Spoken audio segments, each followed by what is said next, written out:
Hey, this is Alex Terrace of healthhacksreview.com. I am making another video here that is going to be more to the point and organized and a lot less ranting about my other hour and 40-minute video that I did. And it is about this PEMF device, which research began in 1980. And that brand or company is called Quantron Resonance Systems. I just have a picture here on it. I do believe, after researching PEMF now going on 8+ years, that this is still actually the best, even though it went to market, maybe it was 25, 20, 30, 25 years ago. Maybe some people would see that as sad from the standpoint that there hasn't really been anything better created that is so comprehensive systemically for so many conditions. But I still feel this is actually the best, and you'll kind of understand why this is still the best when you see exactly how much research was put into this, and also the fact that other companies can't necessarily copy it because of the patents in place. So nobody has really kind of surpassed or put the same amount of expenditure into this. It's rumored that there might have been somewhere around $30 million of clinical research put into this. I think once you watch this video and you see kind of the extent of, again, how much R&D went into this project and company in Germany, you might agree with that. I think, and I did some rough calculations, and I do feel that with the costs of research today, if anybody tried to kind of follow up and compete with this system, just even kind of doing their own research and trying to make it better, so to speak, it may cost upwards of 50 to 60 million in today's dollars compared to what they were investing in the 80s and 90s and early 2000s. Of course, that is to also say that we have lost a lot of value behind the dollar, but also, fair enough, universities have probably quadrupled, if not more, the costs that they charge and whatnot for doing research. Anyways, let's get into it. So again, I'm going to try to make this video as straightforward as I can and break a lot of maybe what are complex concepts down for people. And even if you've been looking at PEMF devices for a while, I will say that you're probably still a little confused. And the reason for that is because what I find when I do all of my research, and I'm not just a researcher of wellness technologies, I do also sell as a dealer or distributor, usually many brands in a particular product category. In the PEMF category, I sell maybe 5 different brands, although I sell QRS maybe 80% of the time. It kind of just depends. It always is an appropriate thing for anybody, but sometimes there are some particulars where a person doesn't need to work on their whole body for a particular localized issue, if that makes sense. So yeah, when I'm actually doing some research between different companies and many different industries I'm involved in, what I do find is there's a lot of marketing information out there that is, I guess, confusing because it's aimed to try to convince the consumer of something, and it may not really be backed in science most of the time, and so consumers get very confused about what they heard somebody say. So we'll kind of dive right into it, and what I'm going to actually do here is reference the brochures because they are actually quite impressive the way that they're laid out compared to other brochures you see out there. And just to reiterate my point, once you kind of see some of these brochures and the information that's in it, and of course you can always find me on healthhacksreview.com in the description below, or you can find me in my link on TikTok. If you request these brochures, of course you can go through them yourself. You'll actually see that it reads almost like in a much more scientific way, like a science brochure. There's a lot of citations, a lot of evidence-based claims, and kind of one of the best things I could recommend is, even if you don't pursue purchasing this particular brand, just take a review of the brochures, okay? And even the website itself, qrs.com. And the reason I'm going to recommend that is because it's a really good kind of case study or example of what marketing materials, marketing/educational materials on a product should look like, especially in the PEMF category. When you then look at other brochures from other companies, honestly, you'll just be very shocked at the stark contrast of difference. And I could certainly throw up, a few different company brochures here. There's a lot of different brands. Like if you go to drpollock.com, you may have heard of him. He talks a lot about PEMF. He probably talks more about just different PEMF brands than anybody. Through there you can find a few different PEMFs if you don't know of any, and then go on their websites, look at their brochures, look at their website itself. And what's the main difference that you see, the contrast between everything else, for the most part, is that a lot of their claims, usually 99% of them, are actually claims they make claims about their device, and I'm talking about competitors again here, but they don't actually back it up with anything. And let me clarify. What they do back it up with is generic PEMF knowledge or generic PEMF research in the industry, itself, which is fine, to mention generic PEMF research, things like that. But if you're trying to do your due diligence on the specific brand you're thinking about purchasing, right, or make an apples to apples comparison with something else, you can't really do that most of the time with most PEMF, because they don't make any specific claims proving, and this is again the majority of the time, not all the time, but the vast majority, about their specific device. So if you if you went, for example, I'll just list a brand for you. If you went to Pulse, if you type in Pulse XL or Pulse Centers or Pulse PEMF, it's one of the more popular high-intensity PEMF on the market. And if you actually find their research section, almost all of that there is not any actual research done on their system. It's usually just kind of citing generic stuff. So then if you actually carefully read their brochure and their statements online, they actually are very careful not to make any specific claim that their device will do something specific. So it's some people would think that's very deceptive, and it's mainly just because companies are not willing to make the investment most of the time, because it costs a lot of money, you need a lot of experts, and it's complicated to try to create these devices with some real scientific backing. So anyways, let's move on to QRS, because I've rambled on enough here. So again, research started led by Dr. Fisher, and he actually created this company a little bit later in the 90s called Quantron Resonance Systems in Germany. Germany, by the way, and Russia back then were kind of like the leaders in electromagnetic research. And both of those countries, their research single-handedly has led to so many different sorts of energy medicine, let's just call it, type of devices, electrotherapy devices, light devices, radio devices, from a therapeutic perspective or industry. And so they did a lot. They contributed a whole lot to the field as a whole in PEMF. And that's why, for one reason, if you actually get on the website here on QRS.com, which, just so you know, is Dr. Daniel Bader. He is the main U.S. importer of the QR systems, going on 20 plus years, and I work with him directly. So this is his website, or the official U.S. website, I guess you could say. So if you look at kind of all this extensive research here, and it just goes on and on and on, and there's even more to this, by the way. This isn't even fully updated. They've continued to do studies even past 2001. Okay. But you'll notice that a lot of these are in German and Russian, and so they were really working a lot together. There were some other researchers, of course, in different countries, and I'm about to show that to you in a second, how extensive the research team was, with, I forget how many it is, 14, 15 different scientists that were kind of like leaders in their field in their respective universities and locations and departments.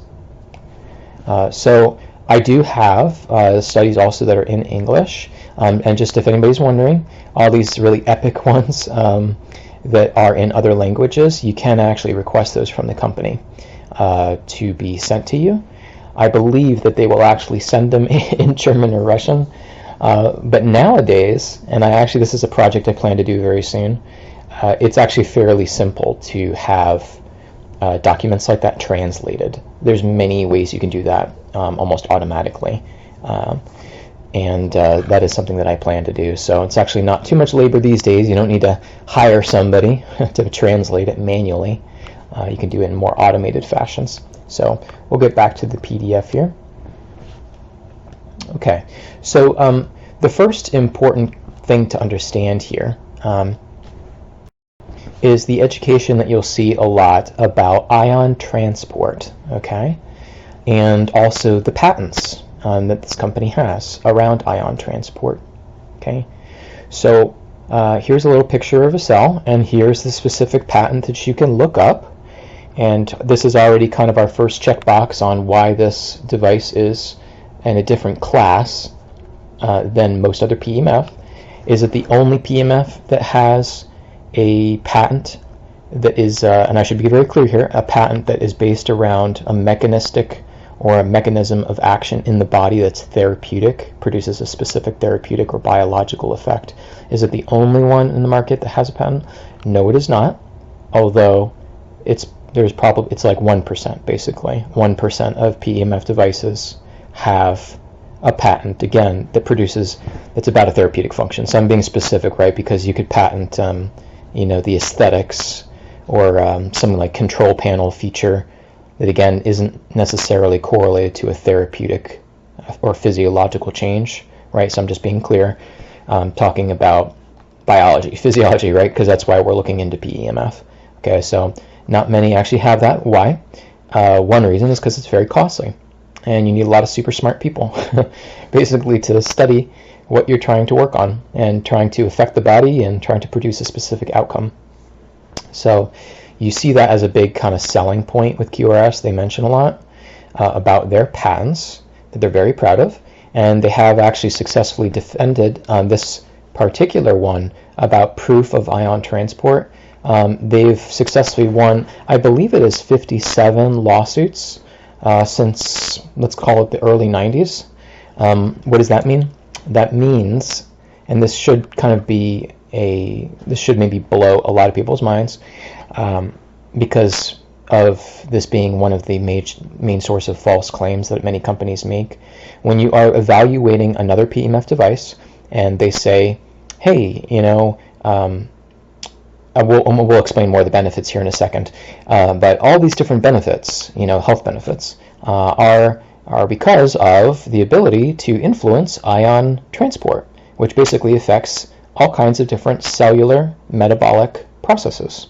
Okay, so here's this is what PEMF, and again, it's these other companies, they carefully phrase it. They're always talking third party, indirectly, generically. So they usually say like, PEMF affects ion transport. PEMF can affect metabolism, right? And PEMF can give you all these results. When you evaluate these other companies, you have to say and ask them, when you said this, did you mean that your specific device causes ion transport and your specific device causes this particular metabolic change which gives you this specific benefit and this specific benefit? In writing, are you claiming that your device is linked, produces those things, and has that effect? You get what I'm saying? So I know it seems super strange and subtle, but I'm telling you, if you go look at the brochures and claims and websites and what sales reps say with these other companies, not all companies, again, but 99% of them. Okay, and I do know what the other companies are, if anybody's curious. It took me a while. I filtered it down. Any industry or product category, you always find a good few, not many, and sometimes you only find one good brand or good product. But basically, you have to ask them specifically for that. So in the case of with QRS, when they say, ours causes the ion transport effect. Let me zoom in here for a second. Okay, our PEMF. Here, where am I looking? I'm getting lost here. It transports hydrogen, calcium, sodium, potassium, chlorine, and magnesium ions. Okay? So, and they'll make that claim and testament in many places, And the reason they can say that is because they've got a double-blind study, as well as a lot of additional studies too, specifically around the ion transport, especially protons, that they also influence. Okay, and you can still look it up, of course, if you want to read it for yourself. And by the way, it is very impressive if you want to be, just blown away by the research. So to make a claim like that, and if you don't know anything about patents or whatever, but if you're trying to make like a biological claim on a medical device or any kind of device for that matter, that it produces an effect in the body, it's actually, you really have to have very specific, undisputable proof of that. Okay, the patent office just doesn't give it out. Well, it seems like it has an effect, therefore we'll give you a patent. It actually is a lot of work to prove a specific biological or metabolic change from a device. So, so anyways, well, moving on here. So again, when we talk about, that's why when you actually look at other devices and they just say, hey, like PEMF affects the ion transport, which affects all these things and give you benefits. Literally, again, this is why reading these brochures, studies and things like that with QRS shows such a contrast with other things, because you literally actually won't read another PEMF company saying that you won't even see them say hydrogen, calcium, sodium, potassium, chlorine, and magnesium ions. They won't even list it out like that. You actually find over and over and over again that most companies try to be as generic and indirect as possible, but they can't be too indirect or generic, otherwise they just kind of lose like their selling proposition, and they just won't sell much of their mat because they wouldn't be telling you anything, you know what I'm saying, right? So there's like a balance where they try to allude to something, but without actually making a clear statement. Okay, but you'll notice that the languaging, is always like very direct and matter of fact with quantron resonance systems.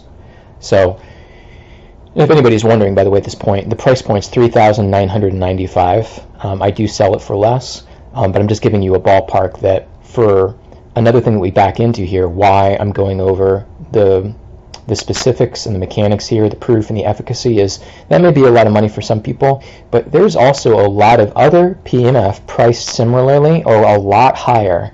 Some of the most popular PEMFs are like $30,000, $40,000, and $50,000 and $60,000. So again, I guess regardless of price, you always have to do your due diligence, but especially if anything is the same price as this or higher, you really kind of should be expecting them to be explicitly clear and backing up their claims. Okay, so QRS provides marked increase of oxygen in tissues, the rate of oxygen diffusion rate by 80 to 900%, and energy molecules ATP are formed. So like, again, I hope you don't mind me teaching this, but we have to, because I'm telling you that researching PEMF is complicated for consumers because of these, really we could call it marketing deception that most companies do. Do you see that? And it comes down to languaging and these little particulars. And part of the reason too is because a company can potentially get in some legal trouble, not just by like the FDA and people like that I'm talking about, but the FCC. And you can also even just hire a lawyer and say, hey, I bought this device and they made this claim, and like it's not true and whatever. So QRS provides a mark. Do you see how it starts the sentence with the brand? I know this seems ridiculous, trust me, I know. QRS provides so this statement about 80 to 900, did they just make up that range? Talking about oxygen diffusion and circulation, stuff like that? No. See, this is, you have to start to become good if you want to be discerning about, I spotted a claim. I spotted a company that made a claim. Doesn't that sound like a claim? Well, QRS actually is very honest, and they make like very clear statements, like this is obviously a claim, right? Okay, well, other companies, it's like you kind of have to like keep asking the question because it's almost unclear if they were making a claim, but they kind of are, a lot of companies, when it just seems not as clear. So like you will generally see a lot of companies don't make a statement like a specific biological function and then connected in the same sentence the subject with their company. It's crazy, right? But trust me, like go read some of these other websites and some of the brochures. It is not by accident, okay? Some of these PEMF companies, based on what they're charging, they're making millions and millions of dollars. You don't think that they could have good copywriters and marketers? Of course they could. They can hire anybody they want. So anyway, so then there's a specific study. So then if you're like, where did they pull that from, right? I would expect to see, oh, well, that's covered in explaining, and we'll get to it in a second. How does that happen? Well, we have to get into the endothelial lining and the microcirculatory system and the vascular system. We need some science. We need to know how those organ systems are affected, how the pulmonary system is being affected, right? And how it influences oxygen. And also, is there a study? Are there studies where they were able to get that number, where they were pulled from? So the answer is yes, yes, yes to all of that. So again, you should always, especially again if you're going to spend several $1,000s, you know, and it comes to your health, which is of course priceless. We need to immediately get good at spotting, hey, that's a claim. Oh, well, that's cool. Can they back that up? And then when they can, you should be super excited. Should be super excited. Unfortunately, most of the time you get let down in the industry. Okay, so I'm hoping that I'm dialing into details here, because this video is more than just about this awesome PEMF device and the work I do, but I also want to educate you on the fact that yes, tediously, you need to actually keep asking these types of questions. Otherwise, I promise you, most of the time you will get deceived by a company and you'll end up investing in something that isn't what it claims to be. And what does that mean? Many times you won't get the benefits that you were hoping for. And I encounter these people all the time, and practitioners, because I literally advise practitioners as well. And many have buyer's remorse, let's just put it that way, especially if they spent a lot of money, like tens of thousands, on their PEMF system. Okay, so now I would like to, just before we move on to the next point, just educate you guys, because it is important. When a lot of people, you know, most people, when they're getting into PEMF sort of marketing materials or education or this or that, or energy medicine in general, there's a lot of other devices that do this, but they talk about cell voltage, or how the body is electric, quote unquote. That's really more electromagnetic, but they talk about this concept of the electrical field potential. So and this is a cell, by the way, that's a visual image. So they kind of allude to, see the negative and the positive here, that a cell in the cell wall is kind of like a battery, and it can run low on charge. And when that happens, you have all kinds of metabolic cellular dysfunctions. So I'm going to now dive into this, because this is another major selling point of this device, because they actually can prove that they influence this concept, this metabolic principle, let's call it that, of cell voltage potential, that term. And I really would encourage you, please do Google that, because it's an important thing to understand about health. And it's kind of also like a principle. When you understand it, you can then look at other modalities and understand them better. You can also change your lifestyle and watch out for things that lower cell voltage. It is a major selling point that a lot of brands of PEMF like to talk about, including the ones that are $40,000, $50,000, $60,000. But interestingly, most of these companies cannot actually prove that their PEMF raise cell voltage or influence it. Okay? Now listen to what I said. They cannot prove. 99% of the time, not every time, but 99% of these PEMF cannot prove they influence cell voltage. Okay? So if you're being sold that claim, and especially for a high price point, you're being deceived straight up. Now, I'm not going to say that, you know, it's possible that some of them do influence cell voltage. I'm just being very clear that if you're going to invest a large amount of money, right, then you should obviously invest with a company or companies that actually can back up that claim, right? That's kind of obvious, right, that you would just want to go with at least a company, if you have the option, of course, that has actually proven it, right? And that's also from a standpoint as if you're using this for clients or patients, It's because then out of your mouth, you're in integrity also. You can say, oh, well, this helps raise your cell voltage and that helps reduce your inflammation, right? You can actually make a claim like that and it's actually true, and you could use that on your website or whatever. You get the point? So it's also helpful from that standpoint too. So you can stay in integrity. Anyways, so who's this guy up here with the pipe? So this is a very important figure who is a scientist who's associated, he's kind of like a legend, quote unquote, in the science field, and he actually is associated with this QRS project. His name is Dr. Robert Becker, and I will just mention him in a second here, but here he is. Okay, this is in one of the brochures. This goes over, here's all the participants and the researchers involved since 1980.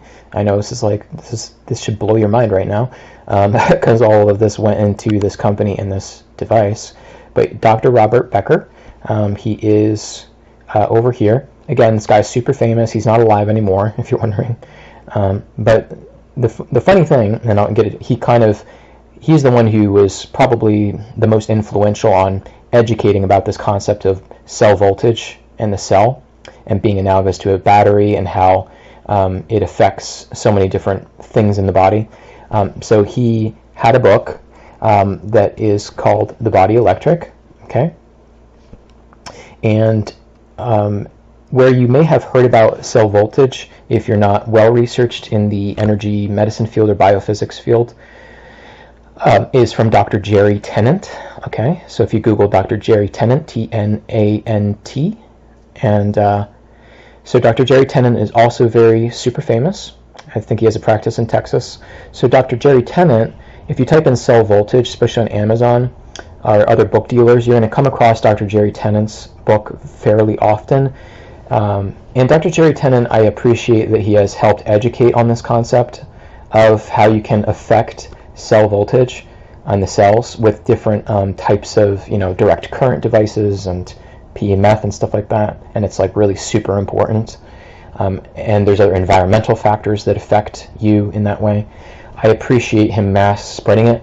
At the same time, the issue that I have frustrated me is in his book and his marketing and promotion of himself, he really did not at all give any appreciation or shout out or anything to Dr. Robert Becker. And if you read The Body Electric, Dr. Robert Becker's book, and then you read Dr. Jerry Tennant's, I mean, I wouldn't call it plagiarism because it's technically not, but it in many ways it's like a ripoff of his book. He didn't really add anything novel or unique, in my opinion, to the work that Dr. Robert Becker did, who really deserves most of the credit, okay?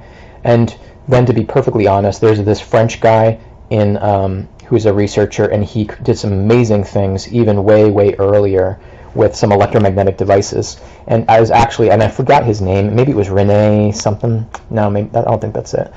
Anyways, not a big deal, but Dr. Robert Becker didn't mention that guy. And that guy probably deserves the most credit because he was talking about it even way prior to him, some decades prior. But either way, this is an important concept to understand, and Dr. Robert Becker was on the QRS project as one of the researchers. Why I'm mentioning Dr. Robert Becker is because, funny enough, you will actually see other PEMF devices in their marketing materials, including one of the most popular ones that's like $40,000, $50,000, $60,000. That name starts with a pulse, the word pulse. But you'll see them talk about Dr. Robert Becker and cite how important cell voltage is. And how great PEMF is. Well, the funny thing is that Dr. Robert Becker had nothing to do with any of those other PEMF companies or devices. Okay, what he contributed his direct research to is to QRS with Dr. Fisher. Okay, he was directly working with this entire team. Here they were working with Space Agency in Russia. The QRS ended up on the Mir space station, and the Americans got introduced to it and got inspired to do the NASA PEMF studies. Okay, I believe they're still using it. The Russians are still using it on the Mir space station. In fact, one of the longest manned flights on that specific one, they were using the QRS. and we fully believe that they were able to stay up there longer than ever. I think it was 438 days, because they were using the QRS. So anyways, I just want to point out something that is in a stark contrast you will not see with other companies, is they usually do not name all of their researchers, because usually they don't have any. Most PEMF are just copycats of each other and reverse engineering other devices, and they don't actually do like anything fundamentally new, I guess you could say. But yeah, if you actually took the painstaking time to look up all these individuals, okay, at the different universities and whatnot, these are all like some of the smartest people in their respective countries in the field of energetic medicine and biophysics and stuff like that. So these are all contributors. They did lots of research studies. This is just like a big overview kind of like what countries were involved in clinical trials and research. Do you see this incredibly long, impressive list here? You won't find anything else like this again with other PEMFs. Now, I would encourage you, again, just to Google real brief on Dr. Robert Becker. He was, by the way, elected twice to be considered for a Nobel Peace Prize. Twice. So is this guy smart? You better believe it. He did a lot of things. Now, this is an important thing I do just want to mention here, because this is a crucial thing for you to understand about PEMF devices, most of them out there. Dr. Robert Becker, and he wasn't the only one, but he, back in the 70s, late 70s, he was working with the military on a lot of like projects involving radio and radar and stuff like that. He actually was one of the first people who had some like credibility and was kind of, well respected at the time, to actually blow the whistle on, guess what? Electrosmog. So the dangers of EMF. And just if you're confused, by the way, electromagnetic frequency is what EMF stands for, and everything is electromagnetic in our world, okay? So some frequencies can be harmful and some can be helpful. In the case of a PEMF, pulsed electromagnetic devices, they can potentially be helpful. I do believe many out there are actually not helpful, and part of the reason is because, so let me back up a second. Dr. Robert Becker is very knowledgeable, of course, starting since the 70s, on the damages of electrosmog, and he wasn't the only one then educating and researching this. All of that research went into QRS. They realized that actually they need to make sure that, let me back up here, they need to make sure that they would be buffering the electrosmog, okay, from the device. And I'm trying to see if they have the patent here for the influence electric fields, magnetic fields with low frequency. I don't think it's this patent, but they have another patent basically that has to do with how they filter out, it might be that one, but how they filter out the electrosmog, 50 and 60 hertz, which actually comes from the outlet. So you just got to think about this logically, guys. Where you actually get dirty electricity from that hurts you, one of the main sources besides cell phones and cell towers and Wi-Fi and stuff like that nowadays, but back then, before the age of those telecom, right? So back then, where would you get it? You would get it mainly, most people, from plugging something into an outlet, okay? And if that device was plugged in, then that device, if it was close to you, would harm you with that dirty electricity, okay? So they actually realized that, well, hold on a second. If we're actually going to influence cell metabolism, right? If we want to influence cell voltage, if we want to affect amino acids, 60 vitamins and trace minerals, all those different ion transport, 90 different vital substances, if we want to actually influence with our device all of these incredible functions in the cell, what happens if we have electrosmog, 50, 60 hertz, disharmonic frequencies, surging through the device, through the mat, into the person's body? What would happen? Well, they know perfectly well what would happen, just like they know today with all the gajillions of studies, be it cell phones or whatever. They understand now, and then it basically it influences or damages or interrupts ion transport. That's what electrosmog does. And it does a few other things, but that's one of the main, most damaging things okay? And like, for example, there's some great studies with cell phones. If you hold it near your head, it influences calcium ions in the brain, okay? It causes it to dump out of neuronal cells, and that causes a lot of problems. Calcium is so freaking important with the nervous system. So hold on a second, think about this logically. If you have a PEMF that is proving that it can do ion transport to give you all of these different benefits, or even just claiming to do it and not actually proving it, you then have to ask the question, what about the electrosmog? Is this particular brand remediating it, buffering it, filtering it, whatever the approach is? Because otherwise it's counterproductive, okay? So it's it's just as silly as me talking about a supplement and talking about the benefits of using a device or modality to improve your cell voltage, and then telling you that, hey, it's no big deal, if you want to smoke a pack of cigarettes a day, right? Okay? It's no big deal if you just, want to eat, 5,000 calories a day and sit around all day. All of that's okay, if you want to do all those things and, and just use this device and you're going to get benefits. These things are counterproductive to ion transport, okay? Including the electrosmog, right? So it doesn't make any sense that other PEMF companies have electrosmog that's just blowing through their coils going into your body, because it's specifically counterproductive to the exact claims that they're making as far as the benefits of their device. So for some of you that may be frustrating, and it may be also mind-blowing, and it should be. The reason why, and there's many things, as you can see, that affect cell metabolism that we're getting bombarded with all the time. The reason why other companies don't educate or talk about how electrosmog, and nowadays it's a lot of different forms of it, why they do not reduce it with their device, other companies, is because they have no method of reducing it. In other words, these other PEMFs, they do not block or buffer, or whatever their method potentially would be, they do not filter out the electrosmog, okay, the harmful electromagnetic frequencies. Coming from where? Coming from the outlet that a device is plugged into.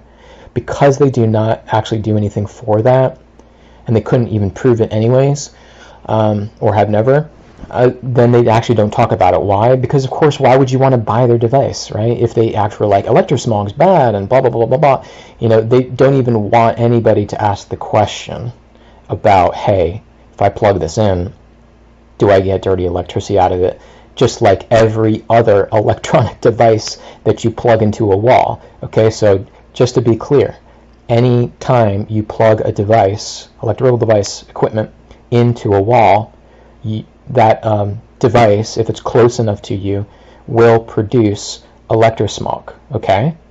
So the only exception to that is if that particular company or device or whatever has a method to filter that dirty electricity, okay? So that is why most companies don't talk about it. So it's ridiculously hypocritical, it's completely counterproductive, and it potentially can be dangerous, okay?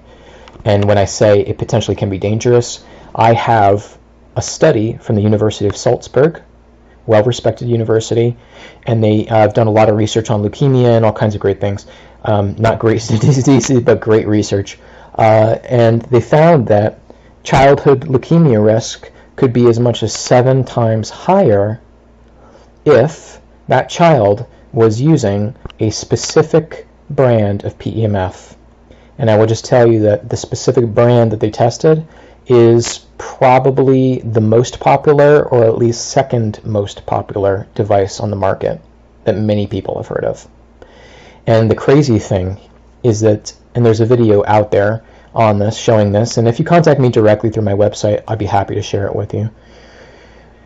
But there is, they said the 7-fold increase in leukemia because of the electrosmog happened just from, would happen just from laying on the mat, laying just on the device, when it was turned on and plugged into the wall, not actually running the program, like literally not running a session on it, but just laying on the coils with it plugged into the wall. Do you understand how that happens? Because there's nothing to buffer the dirty electricity coming up into the control box and coming through the coils of the mat. So that happens. So you don't even have to literally even run a session with most of these PEMF and you still get electrosmog. And then if you actually do run a session, it's even worse.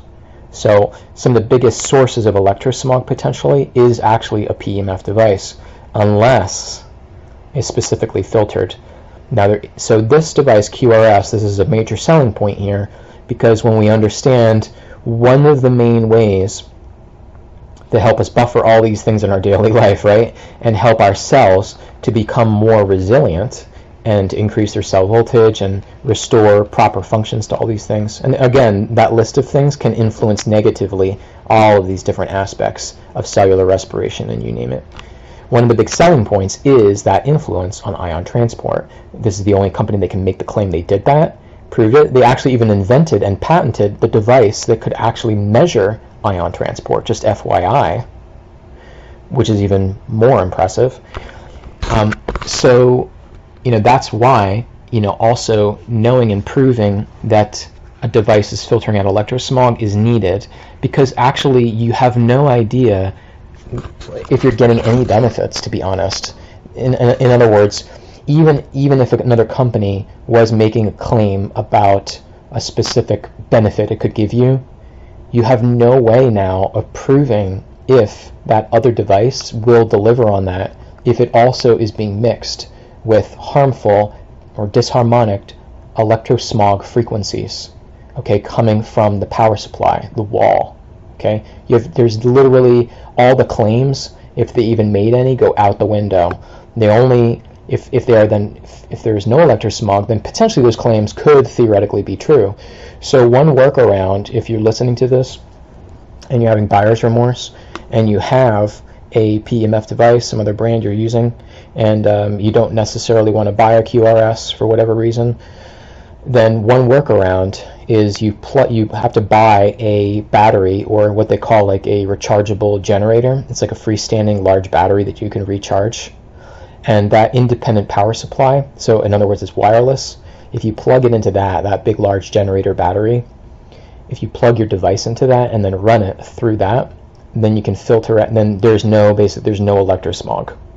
The electrosmog effect, to not fully explain it to you, but basically happens when you get your power from the substation, from the power supply company, okay?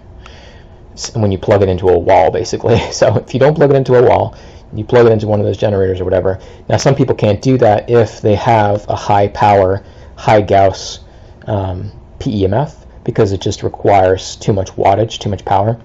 And I believe that, I'm almost positive that most of the generators out there, there's independent battery generators, can't support some of those high intensity units in terms of the power that they need. So that technique or strategy will only work on low intensity, like low power PEMFs. And what's considered low power. So if you look at the measurement of the intensity of the electromagnetic field, it would be measured in microtesla or even picotesla. Okay, that's how you know. Now there are some devices that have like hundreds of Gauss, or are much stronger than that. So there's like a subtly in between zone where you could maybe get away with it as well, plugging into a battery supply, but that's just going to be your own experimentation. So y'all can obviously fully read and enjoy this brochure, but I think you'll all find it very refreshing, especially if you're just trying to like be your healthiest you can be. If you're somebody like myself that's always researching and comparing, all the great like health hacking tools out there and modalities, again, I think this is actually amongst the top 5 things, and depending on what method of action in the body, this is also number 1. It just depends on what action we're talking about here, but they are explaining the bioterrain essentially in this section here. You may want to Google like why the bioterrain of the body is so important, because it has to do with the balance of nutrients and fluids and enzymes and all the different things that are outside of the cell and versus inside the cell. And depending on what's outside and what's inside, that and the cell wall, the ability to actually signal and bring things through, you know, transcribe specific factors and send them out of the manufacturing plant of the cell into the body, right? That back and forth. You just got to think about it like a manufacturing hub, right? And highways and roads leading to and from different areas, okay, or different organs, different parts of the body. So that's the whole like bioterrain sort of thing. You know, that's the main thing that everybody is suffering with, so to speak, whether you're a high performance athlete or just an everyday person, you know, with a major disease or whatever it is. So the system, if you want to actually optimize that, you have to influence the cell wall and you have to influence the bioterrain directly. And so you know, this is not the only one, but I would say that this company and this product probably has the most proven research, patents, etc. They have proven more than anybody to directly influence all of those concepts, the bioterrain, etc., more than like anything else, in my opinion. So that's saying a lot. What that means is this is kind of like a game changer for basically literally any health goal or health condition. So like I'll give you an example of why this is like true comprehensive systemic game-changing modality, the specific device. So like as we, you know, keep up with the latest and greatest in biohacking and health and wellness and stuff like that, we're always getting more and more and more information, right? Okay, well, it's easy to get overwhelmed, but that's where you kind of have to go back to the cell and you have to go back to that bioterrain I was telling you about before, and you always have to kind of like say like, oh, how do I optimize that level, right? So I'll give you an example. So NAD, okay, this is talked about a lot because they found it's so freaking anti-aging, and it's not just like, it does all kinds of stuff, but it's connected to cellular senescence, how long your cells live, inflammation, genomic stability or instability, DNA repair, all kinds of metabolic disorders, neurodegeneration. They found it connected to aging-related diseases, atherosclerosis, arthritis, and so on, right? It seems to be like, oh my God, it's like some people feel NAD is like the holy grail in a way. So if you supplement with things that raise the NAD levels, you know, they see a lot of benefits with all these sorts of different things. But actually, when you go and you read like each kind of aspect here, they're mainly talking about cellular functions, cellular metabolic functions, which is what I was talking about before. So then, you know, yes, you can supplement with NAD, and there's a really good company, you know, or you can do IVs, which are really expensive. But let's back up a second. If you ask the question of like, wait a minute, why are my NAD levels maybe not optimal? So then we're back to this. We are back to this, where we're talking about, well, your NAD levels are not optimal. And I could give you this example for like all these other, you know, supplements and how these other supplements work on your cells and things like that, right? Why do you need these things, right? You know, or why are your NAD levels low, or other factors, okay? Well, because of usually this common list of things. This is pretty all-encompassing.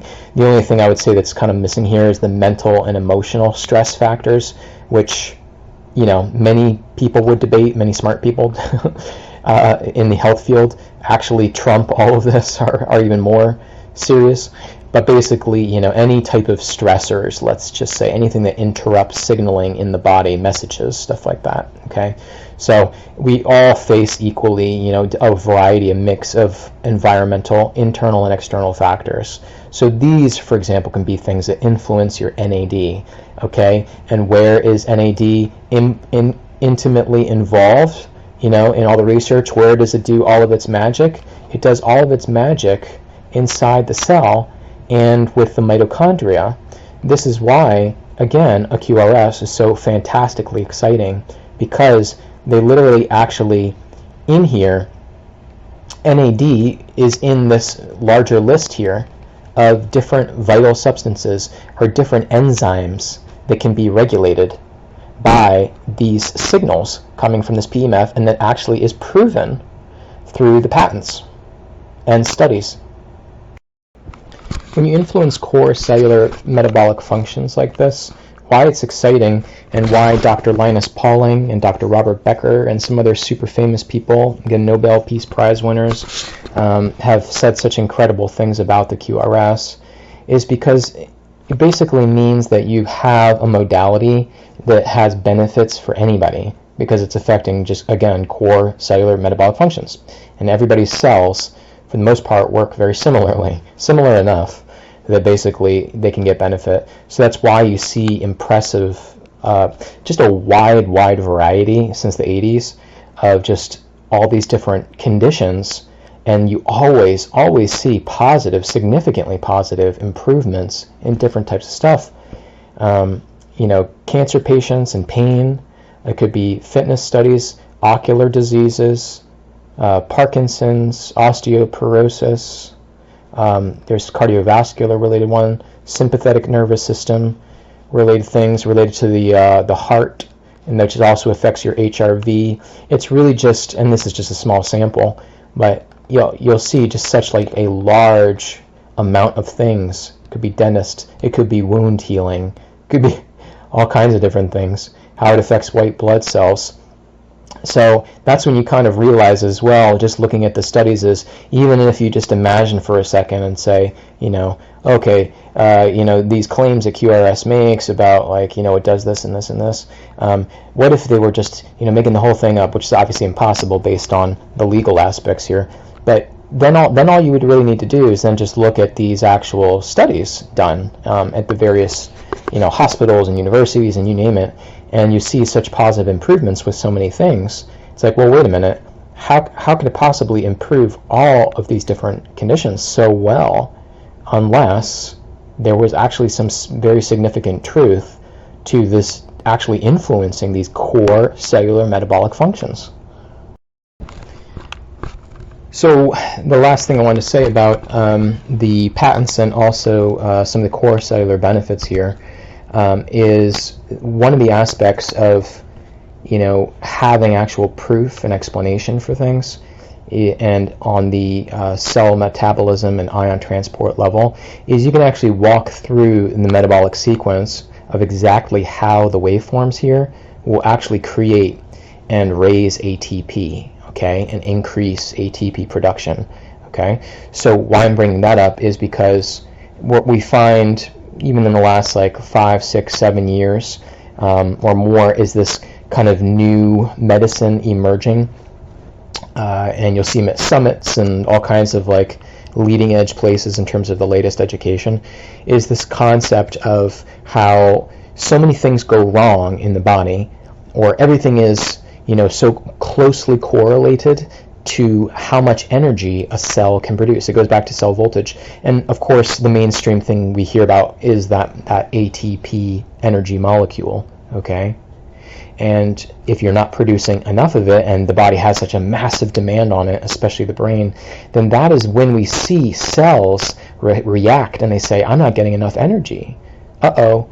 That means I need to make some metabolic changes. It adapts to survive. So what I'm teaching you right now is a crucial concept, because you could almost, if you wanted to oversimplify not having optimal performance or having a disease, or it doesn't really matter what it is, all of these other different types of labeled conditions, and I mean practically anything you can throw at me,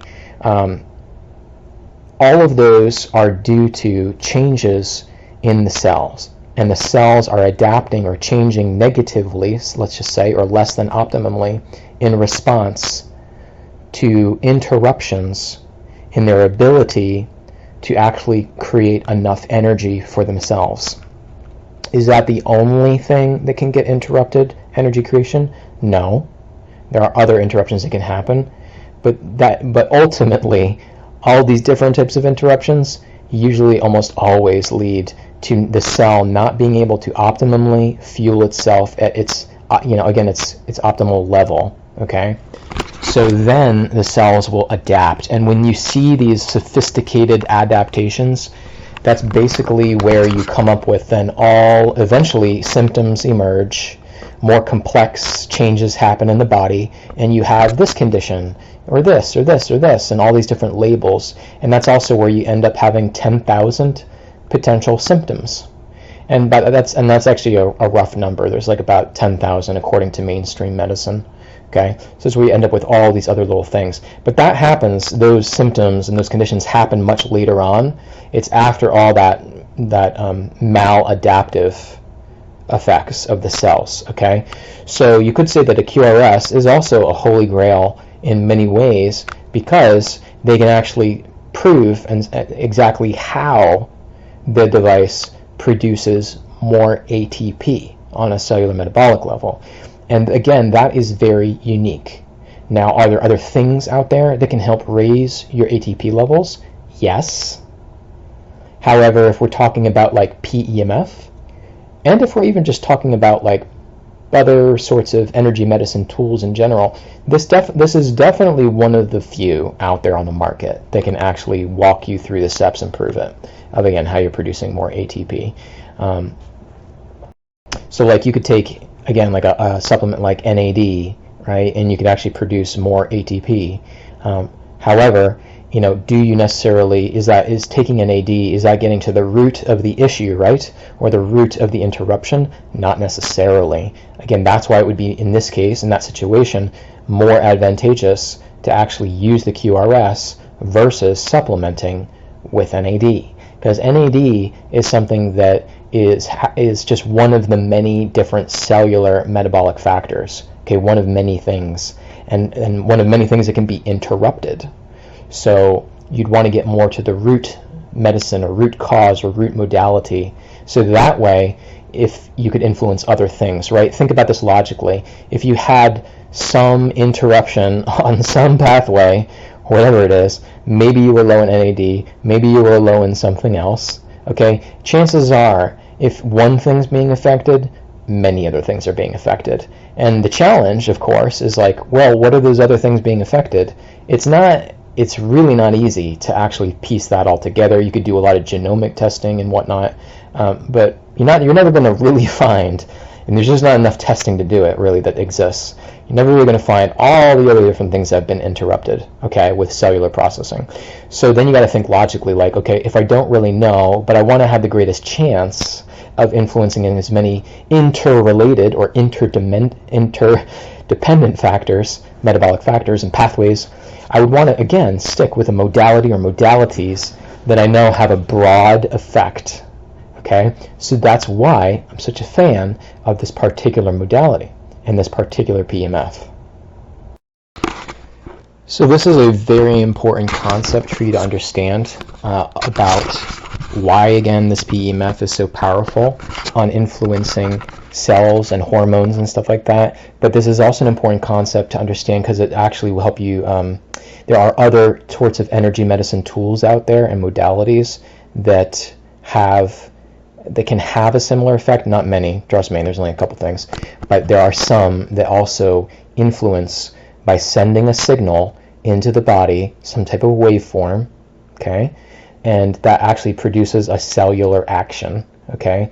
So do you remember in high school or whenever learning about the key and lock model? So like you have cells, right, and you got little guys floating around here, usually like enzymes or other sorts of substrates.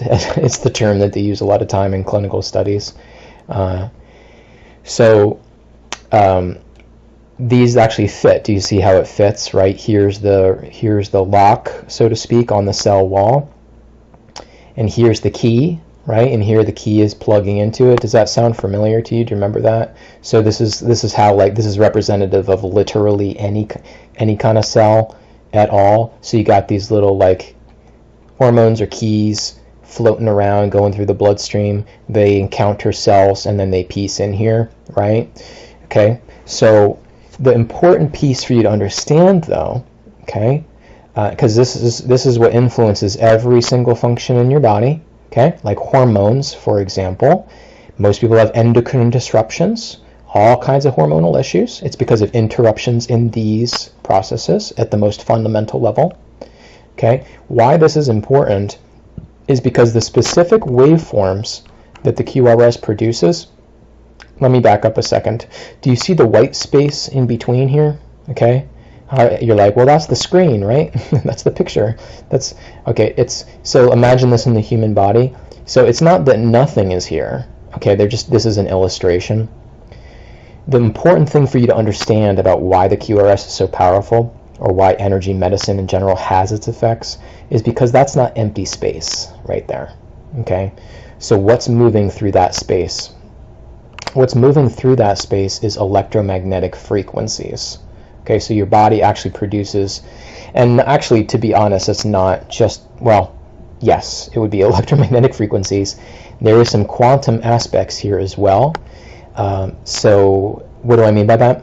What I mean is that cells and cell walls, these things don't, in old school biology, their belief was like, oh, these little things and these enzymes and these key and hormones or whatever, they just kind of float around and bump around randomly, you know. Oh, I found a lock. Oh, isn't that cool? Lucky me. You know, I'm just plugging in and producing something. That was how they used to teach it way back when. It was just like this random process. These things float around until they find a match. So when you actually understand that there's 10,000 enzyme reactions per second in the body, and it might even be 100,000, I forget what it is. It's something basically mind-blowing. You realize that based on the fundamentals, and I won't get too deep into it, but based on how all these processes actually work and are regulated by the immune system in a millisecond, it's not possible for, you know, these things to just be floating around and plugging into cell receptors. So, and there's actual research, of course, then in the field of biophysics, and they understand that actually there's all kinds of vibrational resonance and oscillation and frequencies that the cell wall, like the lock, is transmitting. And in the transmission, so that's why I said the space, there's actually electromagnetic frequencies of varying kinds floating and transmitting all over the place. And then you also have the transmissions from the nervous system coming from the brain and the heart, and sending and trying to organize and send instructions. All those things are moving through the space, so to speak. And these guys too, they actually also are doing the same thing, like echo or sonar, pinging all over the place, pinging. And that's truly then how they find their way, okay? That's actually how they're actually going in, and in an organized fashion is the key. It's not disorganized chaos, otherwise you'd be dead in a heartbeat, literally. But there's an organization here. So how do you organize like a quadrillion, bajillion of these all at the same time? Because you just happen to change your breathing rhythm, or you just happen to stand up all of a sudden. Well, that's when you get into basically the electromagnetics and biophysics and all that kind of stuff. That's how all of that is made possible. So that's when we get into, like, here's the QRS signal, which is actually a Fibonacci spiral. So when you look at the side of a waveform, like a sine wave or a sawtooth wave, when you see those examples by other companies, it's not, you're actually just looking at a two-dimensional side view image of a spiral. Isn't that crazy? So they're actual spirals, but when you look at the side of a spiral, it just looks like an up and down curve, so to speak. So this is the only one that has a specific patented, they call it an E-wave, Fibonacci acceleration curve, and it's because of the spiral, the way the spiral or the curve accelerates or moves. It's quite complicated. It actually most closely mimics those waveforms that I was telling you about before that move between cells or move between the cell wall and to those other substrates outside of the cell, okay? So that ability of how you ramp up that curve, and it is the ability of basically vibration, okay, of how you create a vibrational resonance in the cell wall, okay? And if you do it correctly, what happens is you can influence what? You can influence all these guys here, and you influence these guys. So the goal of PEMF is to try to mimic and influence the waveforms that are always, the vibrational waveforms that are always being transmitted through your body naturally, quote unquote, okay? So they're trying to trick the body or stimulate the cell, So that's exactly what we talk about here in this section. We talk about that key and lock principle, and that you can basically turn on those key and lock receptors electromagnetically. And what does that mean? Well, what they found is that in both this specific research on this device and also generic PEMF research, that they can stimulate, it's like sending commands. The cells, if you want to break down a lot of sophisticated, complex, super boring processes from a biological molecular chemistry perspective, all of those cellular life processes boil down to these types of commands. Cell, work, literally.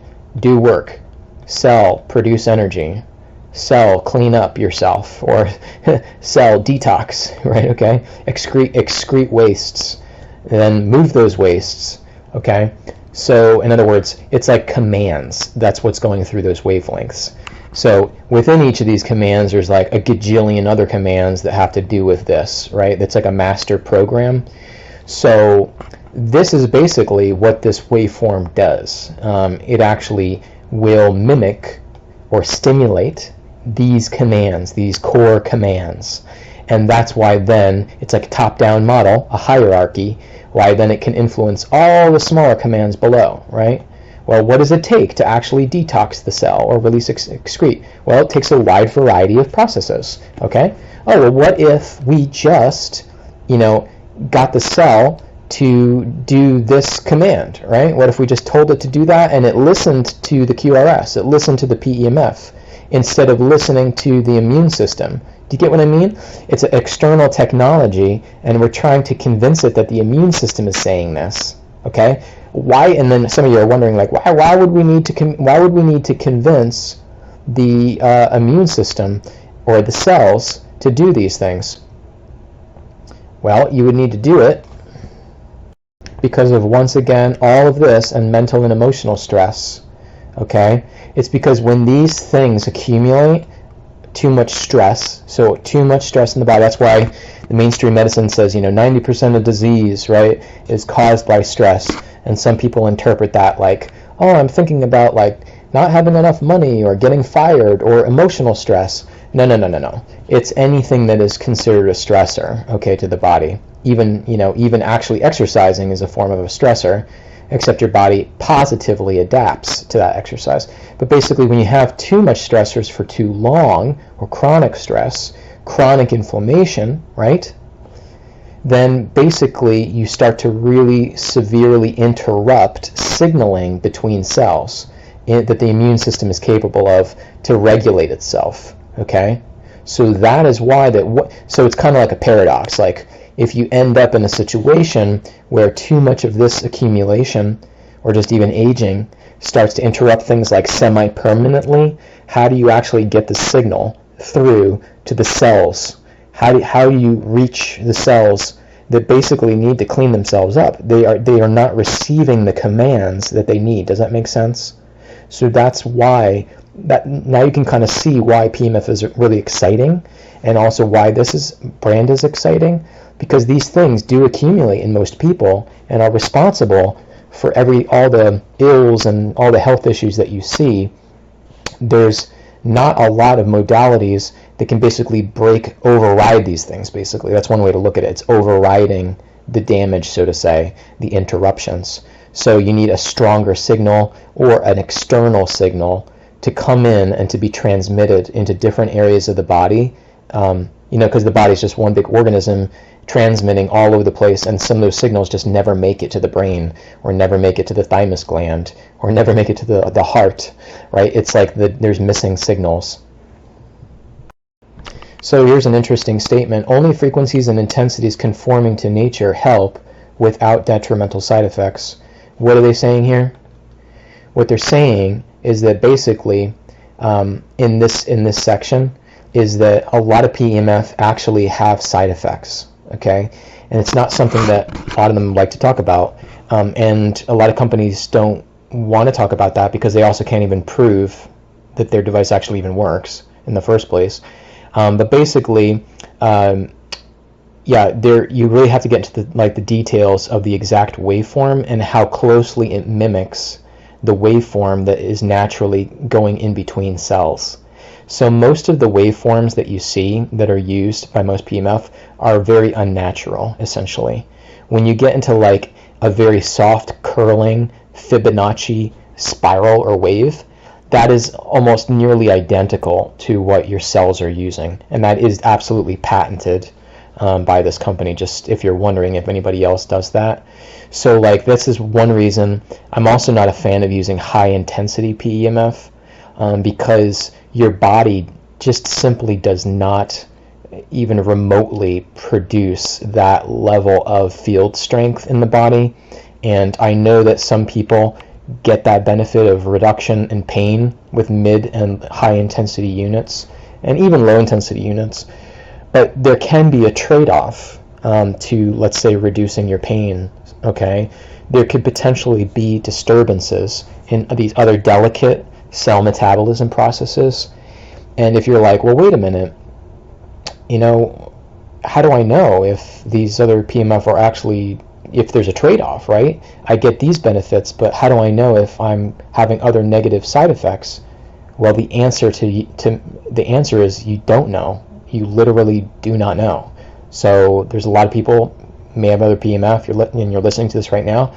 I can't tell you, and nobody can tell you, if you're having side effects. You could be disturbing other things that could lead to serious problems later on. Like, I'm not trying to create fear. I'm just speaking very logically. Like, you don't know, and I don't know, and the other companies don't know either.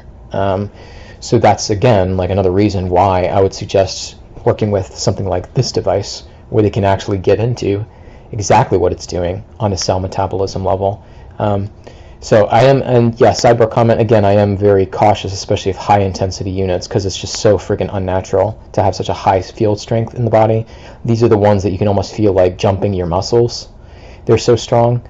And you can ask them the questions, and you'll very quickly realize, like, they can't actually prove anything to you and tell you that there won't be side effects long term. So, like, see this section right here, QRS effects in blood vessels? This is, again, coming from like real in-depth research studies and specific measurements and instruments.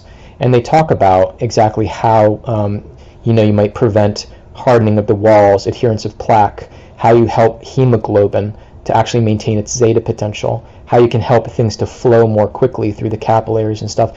This actual explanation right here, and especially the ones that say the QRS does X, Y, and Z, you'll never see really something like this that gets into real proven mechanics, even with something like the Beamer that basically has built their entire marketing around blood flow and vasomotion. You'll see more just like, you just basically won't see the how, the HOW. Like, if you ask a couple questions deep, and you're like, okay, well, like, how exactly, like this kind of stuff. How exactly in the epithelial cells and the hemoglobin is that actually having its effect to improve that vasomotion? You'll get information, but eventually you can only go so deep in terms of the explanation. And again, part of the reason for that is because they can't actually prove what they're doing, and part of that reason is because of the patents that are involved with the QRS.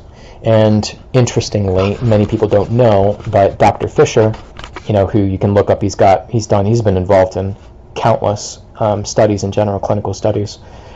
But he actually was involved in the creation of the first generation of the Beamer, and he was actually, some of his research, and he was involved in some of the first generation aspects of the IMRS as well. But that's for another video. And these companies ended up changing a lot of things. Because they realized that Fisher had patents associated with some of those things, and anyways, I won't get into on this video, but if anybody has any questions about those, just reach out. So first thing is, you want to signal a waveform that's very closely organic, so to speak, like your body's own waveforms. Well, what does it say here? Natural frequencies of this system, only a multi-frequency spectrum can be used biologically. What are they really saying here? Because they don't explain it at all very well.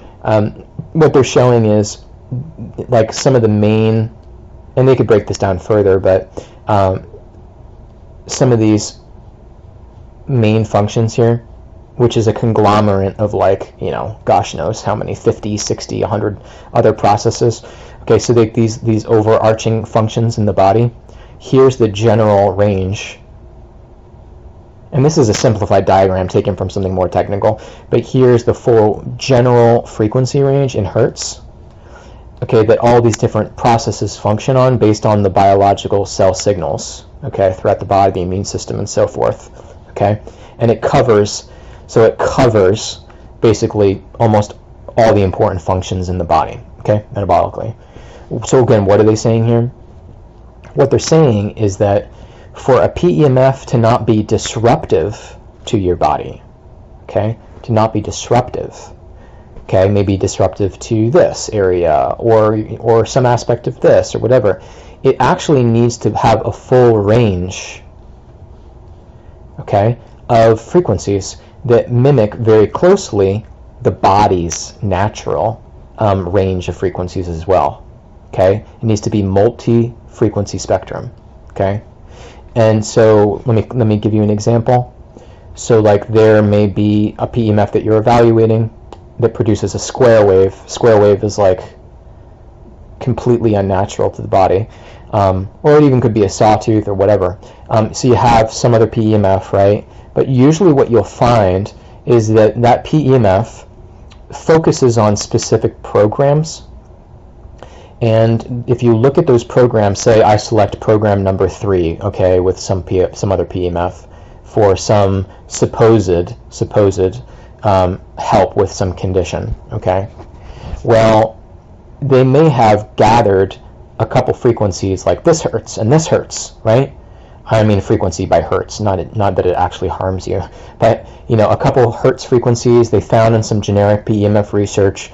Now they put it into their device, okay? Now they're broadcasting a waveform that is very unnatural to the body's waveforms, and they're only producing a couple frequencies, let's say in one example, or maybe even like 6 frequencies. Well, yeah, there's some that maybe go that high. The point is we're talking about a huge amount of frequencies across the whole spectrum in the body that actually really ideally need to be produced to not imbalance things. So some people are questing and looking for a specific benefit with some PEMF, and they work with like 1 or 2 frequencies. Like some will use like 10 hertz, for example, and just irradiate or broadcast to your body 10 hertz, 10 hertz, 10 hertz, okay?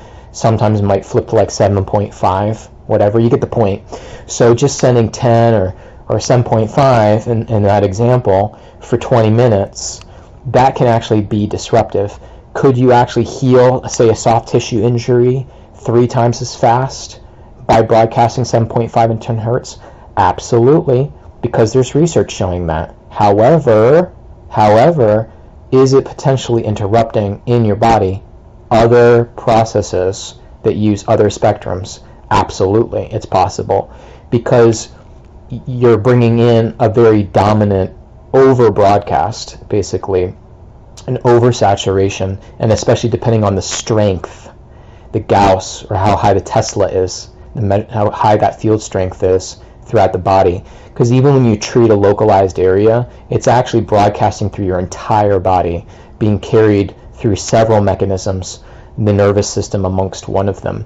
So yes, can you see a specific benefit with some random PEMF device or something? Absolutely.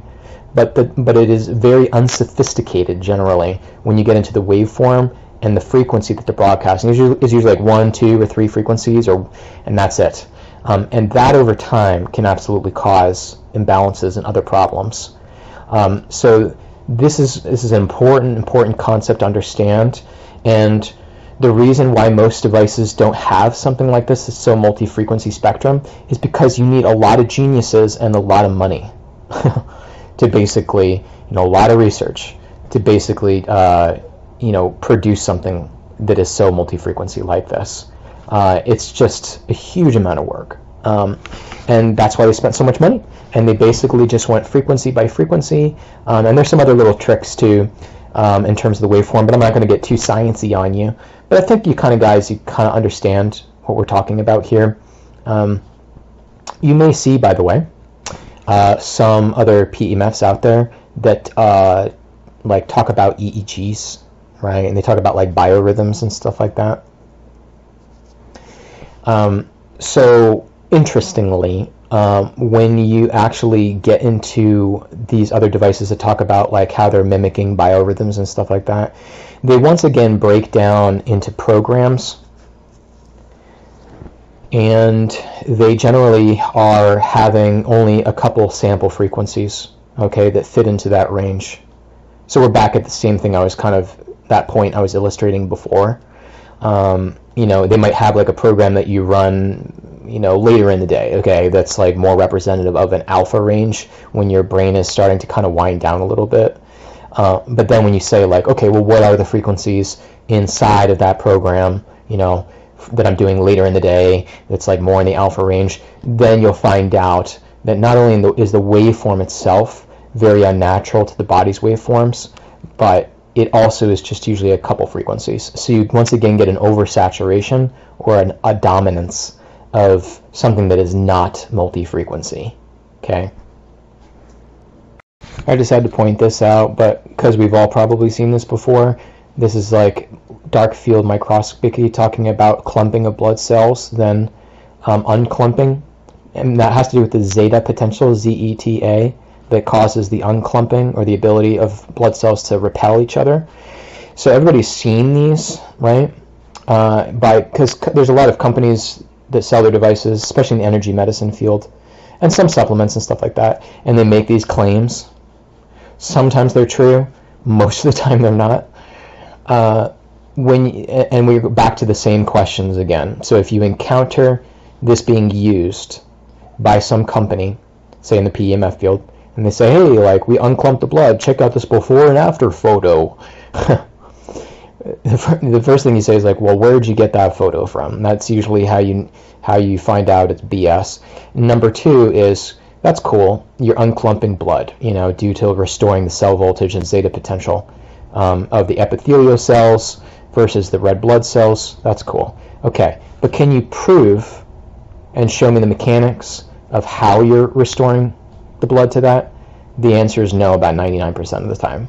So that's how you know it's BS. So these types of dark field images have been used for a wide variety of different devices over the last few decades to try to sell product, but only very few can actually prove that this is actually happening. And I would just say that this device, if you're still listening to this long video, this device we found recently to be excellent at helping to reverse damages from, I'll spell it out here so my video doesn't get censored, VAXX, and different types of VAXXs, but also especially ones related to COVID. Okay, so one of the effects of those is that it causes a lot of clumping of the blood, and it can cause some serious problems, amongst a lot of other crazy things that are in there that the body has a trouble excreting and detoxing from. Well, we've seen really great turnarounds. It's just literally a matter of weeks with people using the QRS. I have a whole protocol for people that need to recover from those types of damages. You can always reach out to me at healthhacksreview.com. But basically, you know, we can literally say, well, if this is happening to somebody, this clumping, because of getting one of those experimental drugs, experimental procedures, then we actually legitimately have a device that we know 100% will reverse that. So a lot of companies can't make that claim. So do we need to do a study on somebody who got that experimental drug and had this effect to prove that it works? No, we don't. Because we already know how this works. We've already proven that this works and how it works on the red blood cells, regardless, because there's many things that can cause this clumping, okay? Many things. We're back to those stress factors, okay? This device works on all of the stress factors that may lead to this, okay? So yeah, we've seen some incredible turnarounds. I'm throwing that out there because we probably all, maybe at this point, and we will over the next couple of years, know people, or maybe you're even practitioner, that have had some nasty side effects And we certainly know a lot of people in general that have this happening in their blood from all those other stress factors. So this is super important to know, and is related to the studies talking about more oxygenation and better circulation and stuff like that, because the red blood cells deliver all your other organs and tissues so many important nutrients, amongst, of course, oxygen. So this effect alone is worth buying this device for. Just wanted to point out something impressive here. Like, there's way more than 21 illnesses that have been tested in research. This isn't really that updated, but I just kind of want to point out, like, this is an overview. This thing is so wide in terms of its therapeutic efficacy.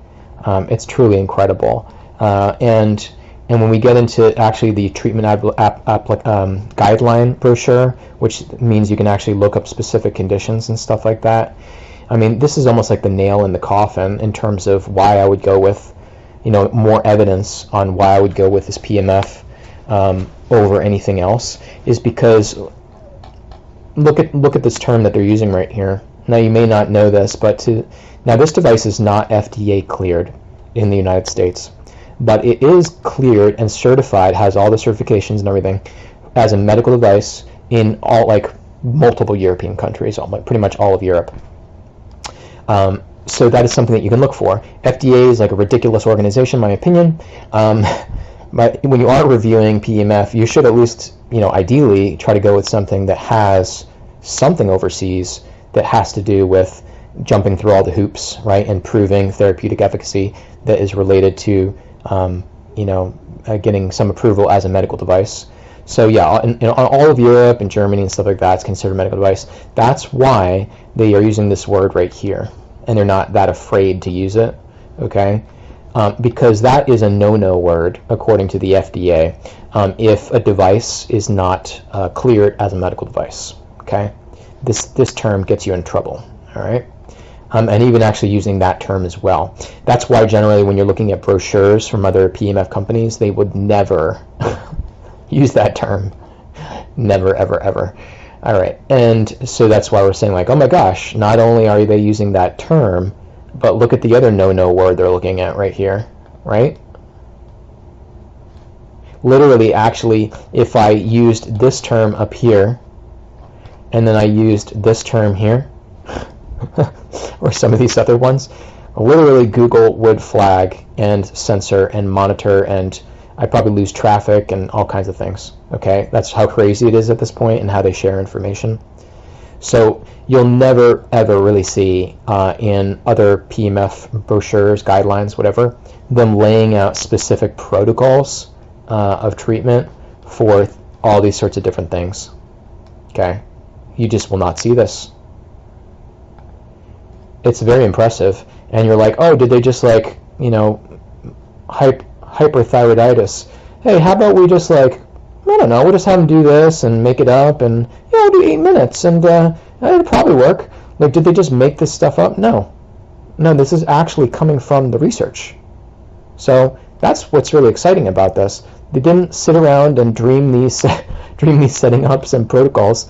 They're only mentioning things that's correlated to research where they know you'll get results, okay?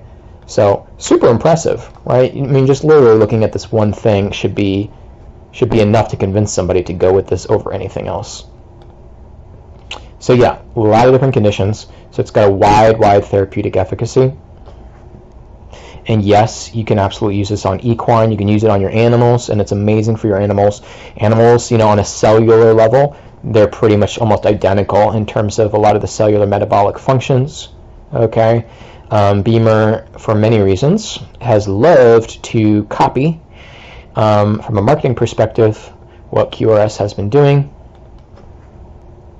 Last thing that I want to touch on, and before I end this video, is when you're reading, one thing, don't get confused when you see, do some deeper discerning, I should say, when an influencer in the health field recommends some kind of product.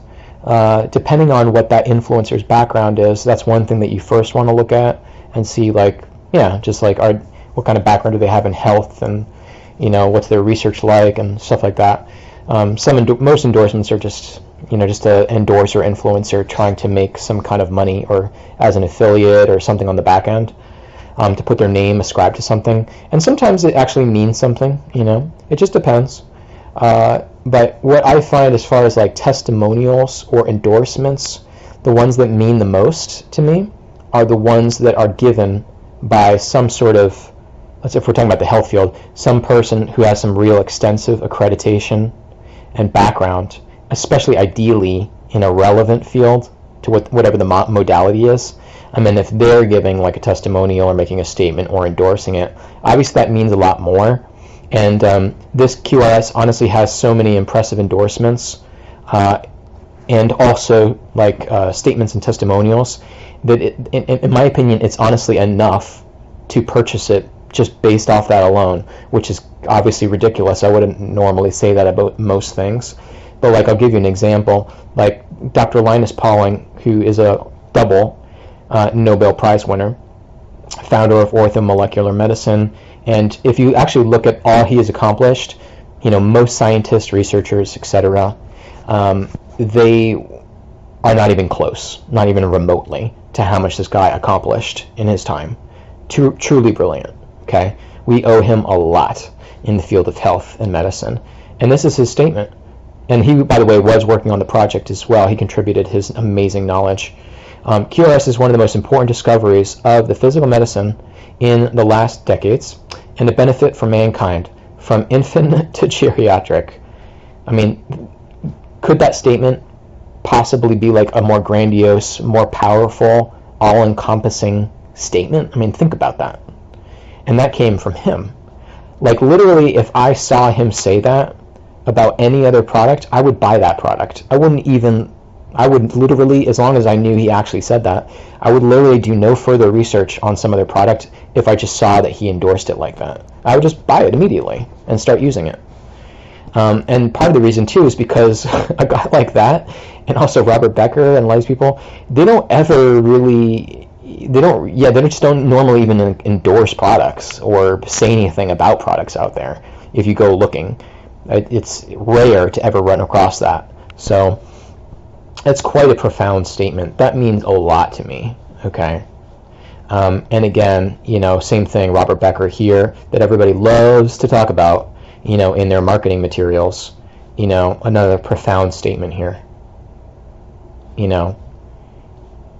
He's basically saying that, because this was a medical device overseas and still is, this is the biggest contribution, or a huge one, for orthodox medicine.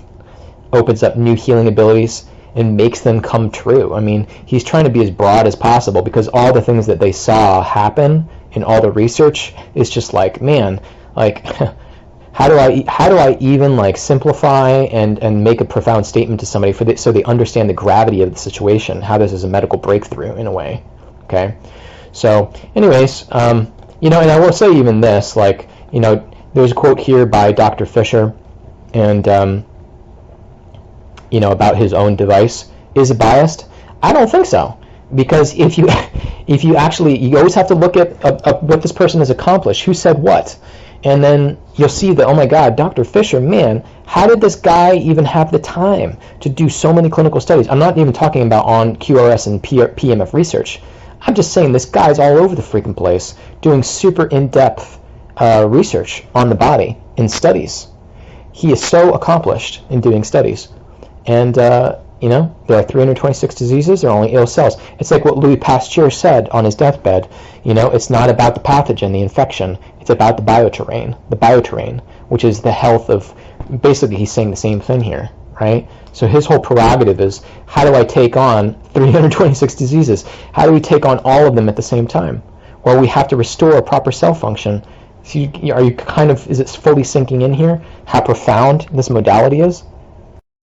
This guy, well-known director here at a prestigious place in oncology and immunology, the QRS restores the rhythm destroyed by the disease and returns us back to life. Oh my God.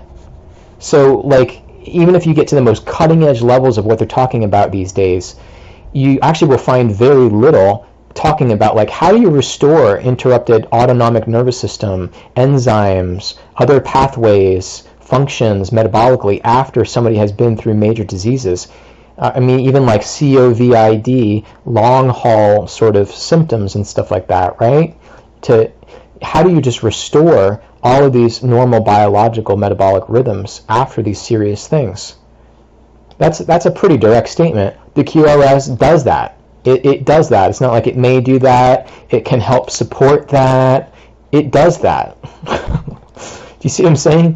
Like it's very direct, and that statement is from him and from his place and multiple other places looking into these various diseases and research done with this device.